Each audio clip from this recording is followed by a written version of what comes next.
18 दिसंबर तक 8,42,00,000 से ज़्यादा इनकम टैक्स रिटर्नें फाइल हो चुकी हैं, 8,29,00,000 से ज़्यादा वेरीफाई हो चुकी हैं और 7,96,00,000 से ज़्यादा प्रोसेस हो चुकी हैं। तो यदि आप 17 दिसंबर से डेटा कंपेयर करते हैं तो एक दिन में 17,000 से ज़्यादा रिटर्नें फाइल हुई हैं, 73,000 से ज़्यादा वेरीफाई हुई हैं और 73,000 से ज़्यादा रिटर्न ही प्रोसेस की गई हैं एक दिन में। इस प्रकार 96% रिटर्नें प्रोसेस हो चुकी हैं, सिर्फ 4% रिटर्न ही पेंडिंग है प्रोसेसिंग के लिए। तो अभी तक 8,29,00,000 रिटर्नें वेरीफाई हुई हैं, 7,96,00,000 रिटर्नें प्रोसेस हुई हैं। तो अभी भी 32 लाख से ज़्यादा इनकम टैक्स की रिटर्नें ऐसी हैं जो कि पेंडिंग है प्रोसेसिंग के लिए। तो एवरेज नंबर ऑफ ITR जो प्रोसेस हो रही है वो कम हो चुकी है, क्योंकि बीच में सरकार ने बहुत कम रिटर्नें प्रोसेस की थी। दोस्तों, controller auditor general of India के द्वारा इनकम टैक्स असेसमेंट से रिलेटेड इनकम टैक्स डिपार्टमेंट की चेकिंग की गई और देखा गया कि इनकम टैक्स डिपार्टमेंट असेसमेंट सही नहीं कर रहा है, जिससे कि टैक्स पेयर को बहुत ज़्यादा लॉस हुआ है।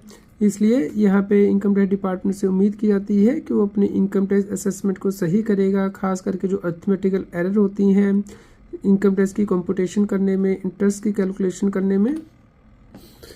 दोस्तों, इनकम टैक्स कलेक्शन में कितनी ज़्यादा बढ़ोतरी हुई है ये आप अपनी स्क्रीन में देख सकते हैं। गवर्नमेंट ने 17 दिसंबर तक कॉर्पोरेट से तो 7,42,00,000 से ज़्यादा कलेक्शन की है टैक्स की, और यदि पर्सनल से देखें तो 7,97,00,000 से ज़्यादा की कलेक्शन की गई है।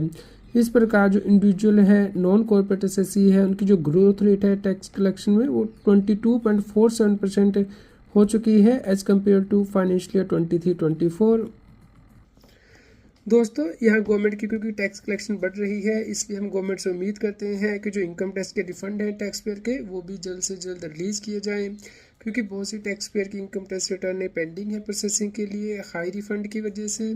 और इनकम टैक्स डिपार्टमेंट इस केस में रिस्पॉन्स ही मांग रहा है टैक्स पेयर से कि आप इनकम टैक्स के पोर्टल पर जाके कंफर्म करें कि आपने रिफंड सही क्लेम किया है, तो आपको इसका रिस्पॉन्स देना है, उसके बाद ही ITR प्रोसेस होती है। रेगुलर अपडेट के लिए CS Satbir Singh YouTube channel subscribe कर लें, लाइक करें और शेयर करें ताकि सभी लोगों तक ये जानकारी पहुंच पाए और वो इनकम टैक्स की कंप्लायंस कर पाए।